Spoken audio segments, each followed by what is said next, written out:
निम्नलिखित में से किस खनिज द्वारा लोहा प्राप्त किया जाता है? तो किस खनिज के द्वारा हम लोहा प्राप्त करेंगे?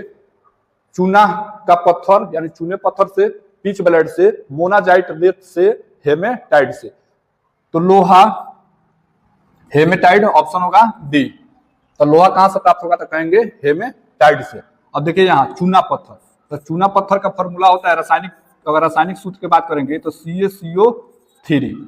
आप याद कर लीजिएगा, पूछ लेता है डायरेक्ट चूने पत्थर का रासायनिक सूत्र क्या होता है, तो बोलेंगे CaCO3। इसको हम बोलेंगे कैल्शियम, कैल्शियम कार्बोनेट। तो चूने पत्थर का रासायनिक नाम क्या होगा?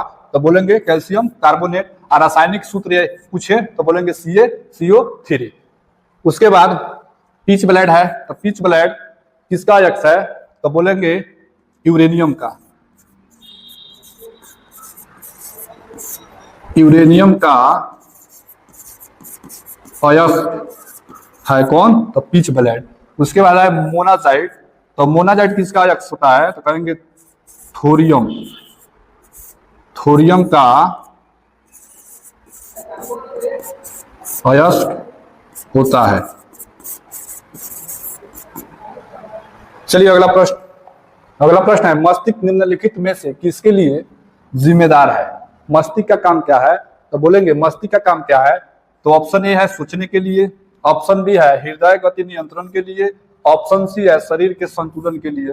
तो मस्तिष्क का तीनों काम है, सोचने के लिए, हृदय गति नियंत्रण के लिए और शरीर के संतुलन के लिए। तो ऑप्शन बी हो जाएगा आपका उपयुक्त सभी।